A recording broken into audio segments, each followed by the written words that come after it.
Okay, break के बाद आप सबका स्वागत है। चलिए अब आज के सारे important stocks in news. Harshada, good morning. Good morning Ashish. तो आज शुरुआत ऑफ कोर्स चमक के साथ ही करेंगे, जो सोना ऑल टाइम हाईस पर ट्रेड करता हुआ दिखाई दे रहा है। कल ओवरनाइट हमने देखा कॉमेक्स में एक अच्छी खासी तेजी बनती दिखाई दी थी, $2645 के पार ये निकला। एमसीएक्स पर भी अच्छी खरीदारी देखने को मिली थी, तो ऑल टाइम हाईस पर सोना है। ऐसे में आप सीधा इसका वास्ता रखते हैं ज्वेलरी कंपनियों पर, तो टाइटन, कल्याण ज्वेलर्स, सेनको, थंगमाइल, ये पूरी लंबी लिस्ट है और इसमें आप पीएन गाडगिल भी जोड़ लीजिए जो रीसेंट लिस्टिंग है। ये स्टॉक्स तो रेडार पर रहेंगे ही, लेकिन साथ ही साथ जब भी एक स्पाइक आता है सोने के भाव में, तब गोल्ड लोन कंपनियों में भी हरकत आती है और तेजी देखने को मिलती है। उस लिहाज से मनप्पुरम, मुथूट जैसे स्टॉक्स और जो कुछ बैंक है जो गोल्ड लोन में एक्सपोजर रखते हैं, जिसमें फेडरल है, कैथलिक सीरियन बैंक है, ये सब भी आप आज रेडार पर रखेंगे।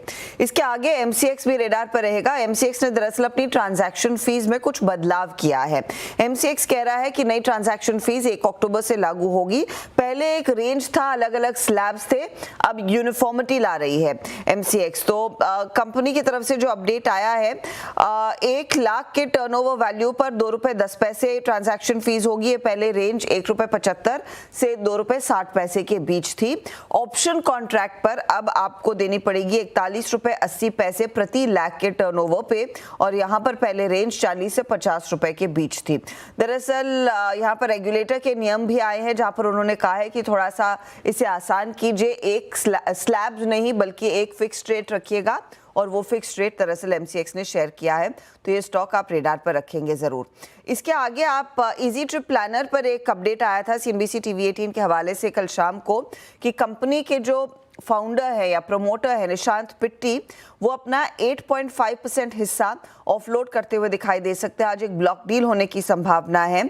622 करोड़ में सौदा होता हुआ दिखाई देगा। ₹41.50 प्रति शेयर पर यह सौदा हो सकता है। ध्यान रखिएगा, निशांत पिट्टी के पास Q1 के एंड तक, यानी कि 30 जून के एंड तक 28.13% स्टेक था, उसमें से 8.5% स्टेक वो ऑफलोड कर रहे हैं।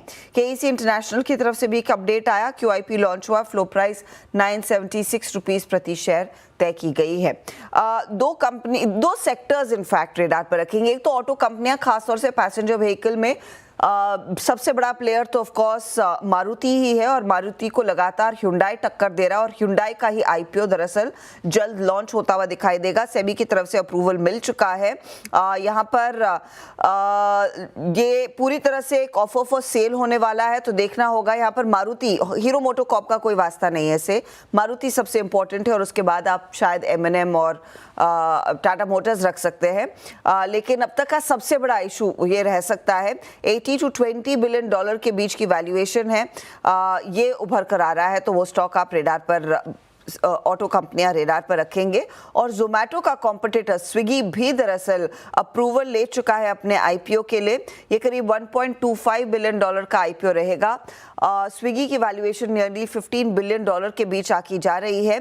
यहाँ पर फ्रेश इशू होगा और साथ ही साथ एक OFS भी आएगा। वो डिटेल्स आगे बात करेंगे, लेकिन सीधा कंपटीशन जोमेटो को मिलता हुआ दिखाई देगा लिस्टेड स्पेस में। मजगांव डॉक के लिए भी एक अपडेट आया है। कंपनी ने अपनी प्रोडक्शन शुरू कर दी है डेनमार्क की नावी मर्चेंट्स के लिए।